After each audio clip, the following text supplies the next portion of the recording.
ನಮಸ್ಕಾರ ವೀಕ್ಷಕರೇ, ಉತ್ತರ ಕರ್ನಾಟಕದ ಅಡುಗೆಗಳಿಗೆ ಸ್ವಾಗತ. ಇವತ್ತು ನಾನು ಒಂದು ಉತ್ತರ ಕರ್ನಾಟಕದ ಸ್ಪೆಷಲ್ ರೆಸಿಪಿ ಕುಂಬಳಕಾಯಿ ಗಾರ್ಗೆ ಮಾಡೋದು ಹೇಗೆ ಅಂತ ಹೇಳ್ಕೊಡ್ತಾ ಇದ್ದೀನಿ. ಬನ್ನಿ ಹಾಗಾದರೆ ಮಾಡೋದು ಹೇಗೆ ಅಂತ ನೋಡ್ಕೊಳ್ಳೋಣ.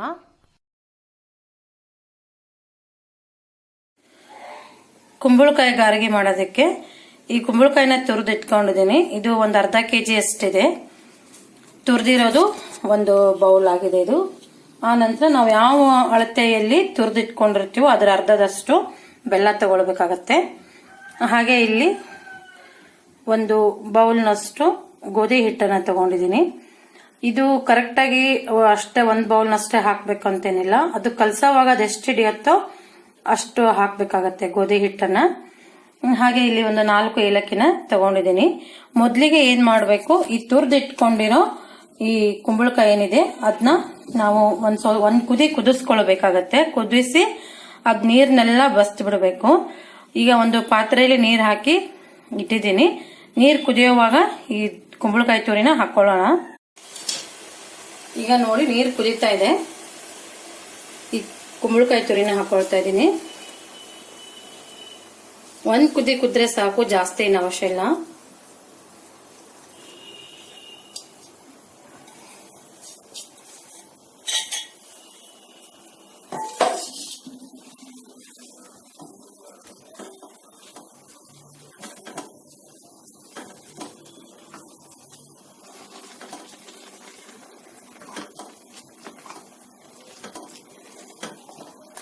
ನೋಡಿ, ಈಗ ಚೆನ್ನಾಗಿ ಕುದಿಸ್ಕೊಂಡಿದ್ದೀನಿ, ಒಂದು ಕುದಿಯಷ್ಟು.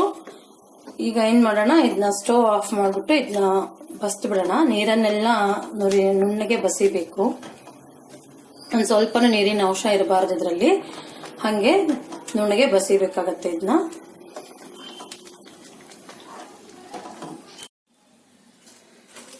ಇದನ್ನ ನಾನಿಲ್ಲಿ ಒಂದು ಸ್ಟ್ರೈನರ್ಗೆ ಹಾಕಿ ಬಸಿತಾ ಇದ್ದೀನಿ.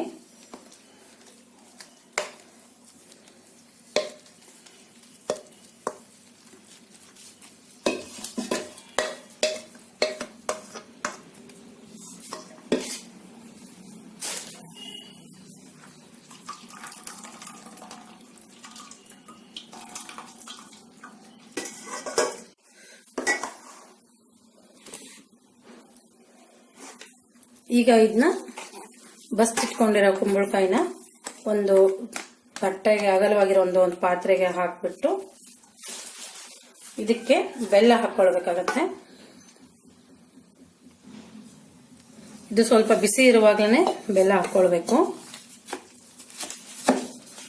ಇದನ್ನ ಬೆಲ್ಲ ಹಾಕಿ ಚೆನ್ನಾಗಿ ಮಿಕ್ಸ್ ಮಾಡ್ಕೊಳ್ಬೇಕು.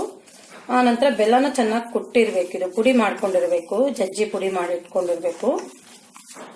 ಬಿಸಿ ಇರುವಾಗ್ಲೇನೆ ಹಾಕಿದ್ರೆ ಅದು ಚೆನ್ನಾಗಿ ಕರಗಿ ಬಿಡುತ್ತೆ.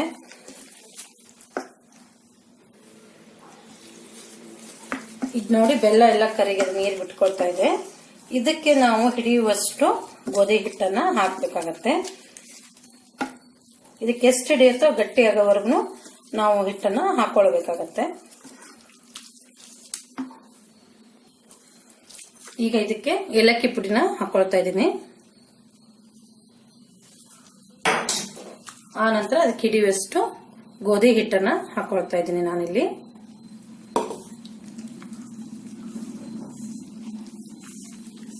ಈ ಹಿಟ್ಟನ್ನ ಕಲಿಸಿ ನಾವು ಒಂದು 5 ರಿಂದ 6 ಗಂಟೆಗಳ ಕಾಲ ಈ ಹಿಟ್ಟನ್ನ ಹಂಗೆ ಬಿಡಬೇಕು. ನಾವು ಇದನ್ನ ಕಲಸಿದ ತಕ್ಷಣ ಮಾಡ್ಕೊಳಕ್ ಹೋಗ್ಬಾರ್ದು. 5-6 ಗಂಟೆಗಳ ಕಾಲ ಈ ಹಿಟ್ಟನ್ನ ನೆನೆಸಿ ಆ ನಂತರ ನಾವು ಇದನ್ನ ಎಣ್ಣೆಯಲ್ಲಿ ಹಾಕಿ ಕರಿಬೇಕಾಗುತ್ತೆ ವಡೆ ಆಕಾರದಲ್ಲಿ.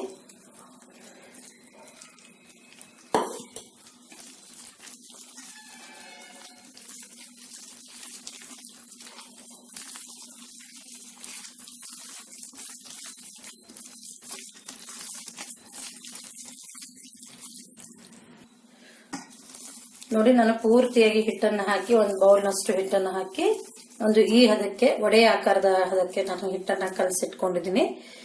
ಈಗ ಇದನ್ನ ಒಂದು 5-6 ಗಂಟೆಗಳ ಕಾಲ ಹಿಟ್ಟನ್ನ ನೆನೆಯೋದಕ್ಕೆ ಬಿಟ್ಬಿಡೋಣ. ನೋಡಿ, ಈ ತರ ನಾವು ಕೈಗೆ ಸ್ವಲ್ಪ ಎಣ್ಣೆನ ಹಚ್ಚಿ ಈ ತರ ಎಣ್ಣೆಯಲ್ಲಿ ಬಿಡಬೇಕಾಗತ್ತೆ. ಅಥವಾ ನಾವು ಈ ಶೇಪ್ ನಲ್ಲಿ ಆದ್ರೂ ಮಾಡ್ಕೊಳ್ಬಹುದು.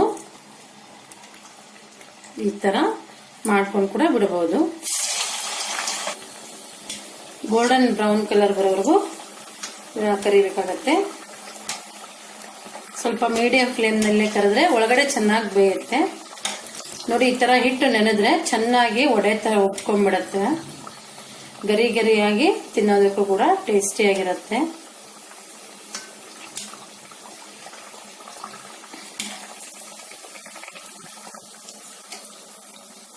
ನೋಡಿ, ಈ ತರ ಇಷ್ಟು ಕಲರ್ ಬರೋವರೆಗೂ ಕರೆದ್ರೆ ಸಾಕು.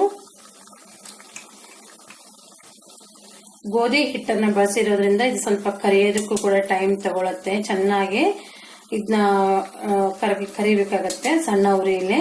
ಒಳಗಡೆ ಕೂಡ ಚೆನ್ನಾಗಿ ಬೇಯಬೇಕದು.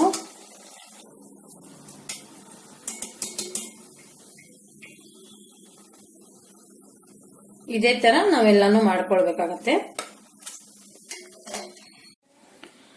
ನೋಡಿ, ಎಲ್ಲ ಗಾರಿಗೆಗಳನ್ನು ಮಾಡಿ ಇಟ್ಕೊಂಡಿದ್ದೀನಿ.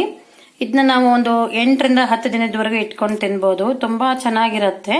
ನೀವು ಕೂಡ ಮನೆಯಲ್ಲಿ ಟ್ರೈ ಮಾಡಿ. ಇದು ಉತ್ತರ ಕರ್ನಾಟಕದ ಕಡೆ ಮಾಡುವಂತಹ ಒಂದು ಮೆಥಡ್ ನಲ್ಲಿ ಮಾಡಿ ತೋರಿಸಿದೀನಿ. ಇವತ್ತು ನಾನು ಮಾಡಿರೋ ಈ ರೆಸಿಪಿ ನಿಮ್ಗೆಲ್ಲ ಇಷ್ಟವಾಗಿದೆ ಅಂತ ಅನ್ಕೊಂಡಿದ್ದೀನಿ. ಹಾಗೆ ನಿಮ್ಮ ಅನಿಸಿಕೆ ಅಭಿಪ್ರಾಯಗಳನ್ನ ನನಗೆ ಕಾಮೆಂಟ್ ನಲ್ಲಿ ತಿಳಿಸಿ. ವಿಡಿಯೋ ನೋಡಿದ ಎಲ್ಲರಿಗೂ ನಮಸ್ಕಾರ, ಧನ್ಯವಾದಗಳು.